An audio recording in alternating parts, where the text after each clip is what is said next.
നമസ്കാരം. ജനഹിതം 2024 8-ാം ഭാഗത്തേക്ക് സ്വാഗതം. എറണാകുളം ലോക്സഭാ മണ്ഡലത്തെക്കുറിച്ചാണ് ഈ വീഡിയോയിൽ സംസാരിക്കുന്നത്. ഈ ചാനൽ ഇനിയും സബ്സ്ക്രൈബ് ചെയ്യാത്തവർ ദയവായി സബ്സ്ക്രൈബ് ചെയ്യുക. നിങ്ങളുടെ അഭിപ്രായങ്ങളും നിർദ്ദേശങ്ങളും കമന്റ് ബോക്സിൽ രേഖപ്പെടുത്തുക. ഈ വീഡിയോ ഷെയർ ചെയ്യുക. എറണാകുളം ലോക്സഭാ മണ്ഡലം കളമശ്ശേരി, പറവൂർ, വൈപ്പിൻ, കൊച്ചി, തൃപ്പൂണിത്തുറ, എറണാകുളം, തൃക്കാക്കര തുടങ്ങി 7 നിയമസഭാ മണ്ഡലങ്ങൾ ചേർന്നതാണ്. ഈ 7 നിയമസഭാ മണ്ഡലങ്ങളിലെയും വോട്ടർമാരുമായി ഞങ്ങൾ പ്രബല സ്ഥാനാർത്ഥികളുടെ വിജയ സാധ്യതകളെക്കുറിച്ച് ചർച്ച ചെയ്യുകയുണ്ടായി. ഇത്തവണത്തെ പ്രബല സ്ഥാനാർത്ഥികൾ കോൺഗ്രസിനു വേണ്ടി ശ്രീ ഹൈബി ഈഡനും, CPM-നു വേണ്ടി ശ്രീമതി ഷൈൻ ടീച്ചറും, BJPക്ക് വേണ്ടി KS രാധാകൃഷ്ണനും, 2020ക്ക് വേണ്ടി ശ്രീ ആന്റണി ജൂഡിയുമാണ് മത്സരരംഗത്തുള്ളത്. 2020ക്ക് ശക്തിയുള്ള ഒരു മണ്ഡലമാണ് എറണാകുളം ലോക്സഭാ മണ്ഡലം. ഓരോ നിയമസഭാ മണ്ഡലത്തിലെയും സ്ഥാനാർത്ഥികളുടെ വിജയ സാധ്യതകളെക്കുറിച്ച് നമുക്ക് നോക്കാം.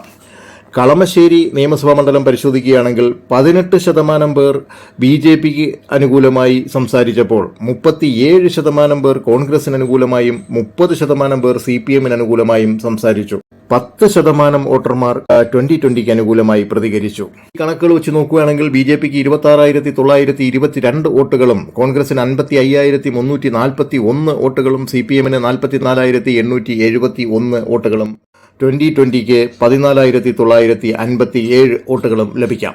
ഇനി പറവൂർ നിയമസഭാ മണ്ഡലം പരിശോധിക്കുകയാണെങ്കിൽ 14% പേർ BJPക്ക് അനുകൂലമായും 38% പേർ കോൺഗ്രസിന് അനുകൂലമായും 30% പേർ CPM-ന് അനുകൂലമായും സംസാരിച്ചു. 2020ക്ക് അനുകൂലമായി 14% വോട്ടർമാർ പ്രതികരിക്കുകയുണ്ടായി.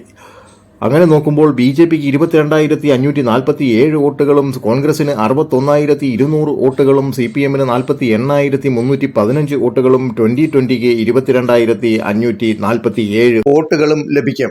വൈപ്പിൻ നിയമസഭാ മണ്ഡലത്തിൽ 17% പേർ BJPക്ക് അനുകൂലമായപ്പോൾ 33% പേർ കോൺഗ്രസിന് അനുകൂലമായും 32% പേർ CPM-ന് അനുകൂലമായും 16% പേർ 2020ക്ക് അനുകൂലമായും സംസാരിച്ചു.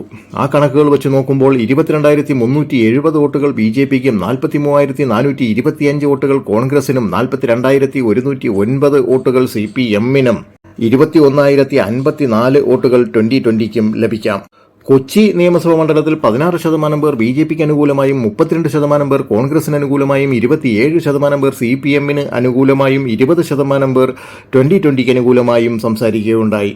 ആ കണക്കുകൾ വെച്ച് നോക്കുമ്പോൾ 21,780 വോട്ടുകൾ BJPക്കും, 43,560 വോട്ടുകൾ കോൺഗ്രസിനും, 36,754 വോട്ടുകൾ CPM-നും, 27,225 വോട്ടുകൾ 2020ക്കും ലഭിക്കും. തൃപ്പൂണിത്തുറ നിയമസഭാ മണ്ഡലത്തിൽ 24% പേർ BJPക്ക് അനുകൂലമായും 34% പേർ കോൺഗ്രസിന് അനുകൂലമായും 28% പേർ CPM-ന് അനുകൂലമായും 10% പേർ 2020ക്ക് അനുകൂലമായും സംസാരിച്ചു.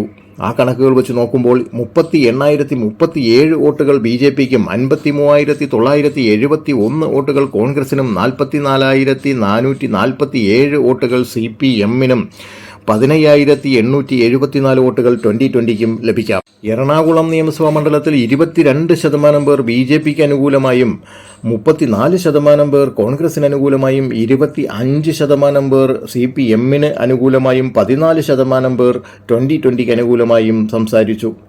ആ കണക്കുകൾ വെച്ച് പരിശോധിക്കുമ്പോൾ 26,523 വോട്ടുകൾ BJPക്കും, 40,990 വോട്ടുകൾ കോൺഗ്രസിനും, 30,140 വോട്ടുകൾ CPM-നും, 16,878 വോട്ടുകൾ 2020ക്കും ലഭിക്കാം. തൃക്കാക്കര നിയമസഭാ മണ്ഡലം പരിശോധിച്ചപ്പോൾ 20% വോട്ടർമാർ BJPക്ക് അനുകൂലമായും 35% വോട്ടർമാർ കോൺഗ്രസിന് അനുകൂലമായും 26% വോട്ടർമാർ CPM-ന് അനുകൂലമായും 14% വോട്ടർമാർ 2020ക്ക് അനുകൂലമായും സംസാരിച്ചു.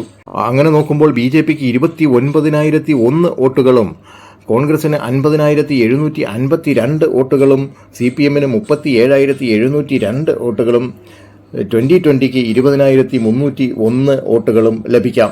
ആകെ വോട്ടുകൾ കണക്കുകൂട്ടുമ്പോൾ ശ്രീ ഹൈബി ഈഡന്, കോൺഗ്രസ് സ്ഥാനാർത്ഥിയായ ശ്രീ ഹൈബി ഈഡന് 3,49,239 വോട്ടുകളും, CPM സ്ഥാനാർത്ഥിയായ ശ്രീമതി ഷൈൻ ടീച്ചർക്ക് 2,84,338 വോട്ടുകളും, BJP സ്ഥാനാർത്ഥിയായ ശ്രീ KS രാധാകൃഷ്ണന് 1,87,180 വോട്ടുകളും, 2020 സ്ഥാനാർത്ഥിയായ ശ്രീ ആന്റണി ജൂഡിക്ക് 1,38,830 46 വോട്ടുകളും ലഭിക്കാം. അതായത് 64,901 വോട്ടുകളുടെ മാർജിനിൽ അല്ലെങ്കിൽ ഭൂരിപക്ഷത്തിൽ ശ്രീ ഹൈബി ഈഡൻ വിജയിക്കാനാണ് സാധ്യത. മറ്റൊരു വീഡിയോയുമായി വീണ്ടും കാണുന്നതുവരെ നന്ദി, നമസ്കാരം.